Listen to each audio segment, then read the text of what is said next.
સંચાલકોને ₹50 લાખ ઉપરાંતનો ફટકો।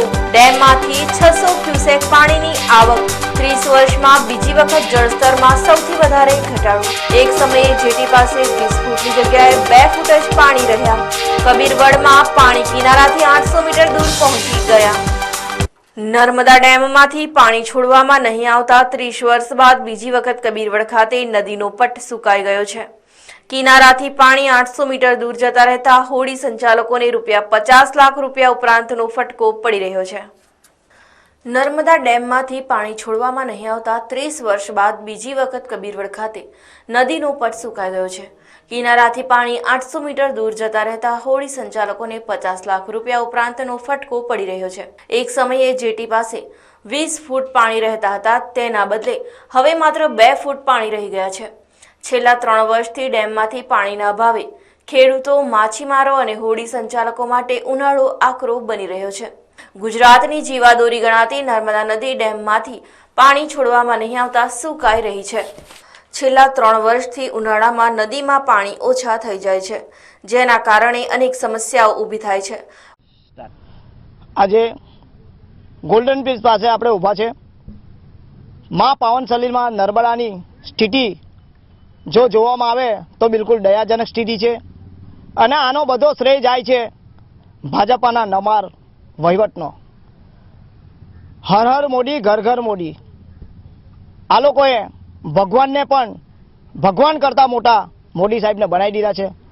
તમારો એજન્ડો હશે આ બધી વસ્તુનો, લોકોને છેતરવા માટેનો, પણ જેની પુત્રી છે શિવજી, એના નામે તમે વતાવી તો ખાવ છો, પણ એની પુત્રીને આજે કયા સ્ટેજ પર અને કઈ હાલતમાં લાવીને મૂકી દીધી છે એના ભરૂચવાસીઓ આજે તમે જોઈ રહેલા છે અને એને ખંડિત કરી રહેલા છે। ભાલભૂતથી અંગારેશ્વર સુધી ખારપટ આવી ગયો છે। ગોલ્ડન બ્રિજ 16 માઇલનો છે અને એમાં 4 જ પિલ્લર સુધીનું પાણી રહેલું છે। આજે ભરૂચની સામે કાંઠે જવું હોય તો આજે એક ચાલીને જાય એવો રસ્તો બની ગયો છે। તો આ પાવન સલીલમાં નર્મદાનો તમે 600 મીટરની ચુંદડી ચડાવીને હિન્દુત્વ સાબિત કરેલું છે, તો આ તબક્કે તમારું હિન્દુત્વ ક્યાં જાય છે? અને જો જેટલા કંકર એટલા શંકર જો હોય, આ પાવન સલીલમાં નર્મદાના કિનારે અસંખ્ય દેવી દેવતાઓના ધાર્મિક સ્થળો આવેલા છે અને ભરૂચની જનતા માત્ર દર્શનથી કૃતાર્થ કરતી હોય છે અને એને સ્નાન કરીને કૃતાર્થ કરતી હોય છે, ત્યારે આ નપાર વહીવટ તમારો જે નર્મદા યોજનાઓના નામે કચ્છમાં પાણી પહોંચાડે છે અને ભરૂચના લોકોને તરસે મારે છે અને ખારપાટનો જે ખેડૂતોને સિંચાઈમાં અને ખેડૂતો લોકોને તમે જે ખારપાટનો ભાગ આપેલો છે એ તમને ધન્યવાદ રૂપે છે કે તમે ધન્ય છો। લોકોને એવું કહે છે કે અમે વિકાસ કરી રહેલા છે, તો પહેલા નર્મદાનો વિકાસ કરો। ત્યાં તમને 50,000 ક્યુસેક પાણી છોડવાનું કીધેલું, તમે ખાલી માત્ર ને માત્ર તમારું હમણાં મોદી સાહેબ આવવાના હતા ઉદઘાટન કરવા, ત્યારે તમે પાણી છોડ્યું અને પછી પાછા યથાવત એવા ને એવા છો। આજે મા નર્મદા નદી બિલકુલ સુકાવાના આરે આવી ગઈ છે।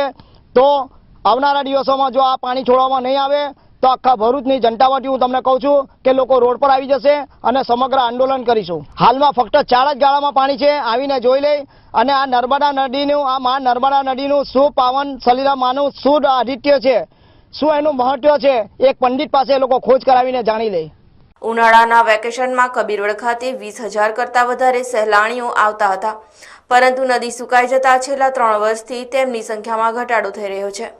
3 વર્ષથી માંડ 5,000 જેટલા સહેલાણીઓ કબીરવડ ખાતે આવતા હોય છે।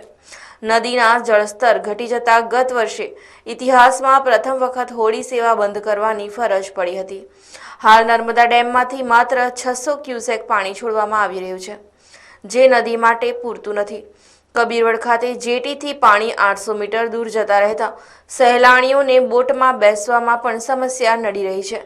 જો ડેમમાંથી પાણી છોડવામાં નહીં આવે તો આ વર્ષે પણ હોડી સેવા બંધ થાય તેવા એંધાણ વર્તાઈ રહ્યા છે।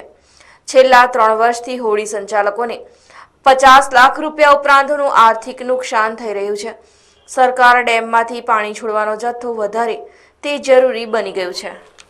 આ વખતે ફેબ્રુઆરી માર્ચ મહિનાથી અત્યાર સુધીના ગાળામાં પહેલીવાર ભરૂચના લોકોએ જોયું કે લગભગ 40 મીટર સુધી દરિયાનું ખારું પાણી એ નર્મદા નદીની એસ્ટુરીની અંદર ઘૂસી ગયું અને એને કારણે ઘણી બધી જમીનો ખારપાટવાળી બની, પીવાના પાણીના સ્ત્રોતોને અસર થઈ ઇરિગેશન માટેની જમીનને અસર થઈ અને સૌથી વધારે આપણી પવિત્ર ગણાતી જે આ નર્મદાને જ્યારે આપણે પસાર થઈને જોઈએ ત્યારે આપણને દુઃખ થાય. અને એથી પ્રશ્ન એવું થાય કે ભરૂચમાં હવે લોકોને એવું કહેવું પડશે કે તમારે દરિયો જોવો હોય તો ભરૂચ આવો અને નર્મદા નદી જોવી હોય તો મધ્યપ્રદેશ જાઓ, એવી સ્થિતિનું નિર્માણ થયું છે. નર્મદા ડેમ બનવાને કારણે ગુજરાતના અનેક વિસ્તારોને ફાયદો થયો, પરંતુ જે પ્રકારે આ નર્મદા અહીં સુકાઈ રહી છે એ ખૂબ ચિંતાનો વિષય છે. સરકારે એને ખૂબ ગંભીરતાથી એ પ્રશ્ન ઉપર વિચારવું જોઈએ અને એટલા માટે કે થોડો ડેટા કલેક્ટ કરીને થોડુંક પાણી જો વધારે સરકાર છોડે એ માટે કેવી રીતના ભારપૂર્વક આંકડાકીય માહિતીના સચોટ મુદ્દાઓ લઈને સરકાર પાસે જવું અને એના પહેલાં એક મેમોરેન્ડમ અમે કલેક્ટરશ્રીને સબમિટ કરવાના છે અને ત્યાર પછી આ ડેટા જો કલેક્ટ થઈ જાય ત્યાર પછી મુખ્યમંત્રીશ્રીને પણ ધારદાર રજૂઆત કરવાના છે. અને અમે અપીલ કરી છે ભરૂચની જનતાને, નર્મદા જિલ્લાની જનતાને, તમામ રાજકીય આગેવાનોને તેમજ તમામ નાગરિકોને કે આપણી નર્મદાને આપણે જીવતી રાખવી છે અને એના માટે બધા જ બહાર આવો, જાગૃત થાઓ, પ્રચાર કરો, ચર્ચા કરો. નર્મદા નદીનું એક ઐતિહાસિક અને પૌરાણિક મૂલ્ય છે.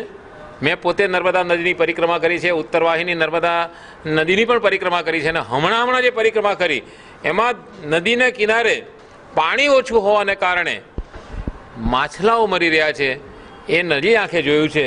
અને ત્યારે મને એમ થયું કે સેવ the ecology of the Narmada.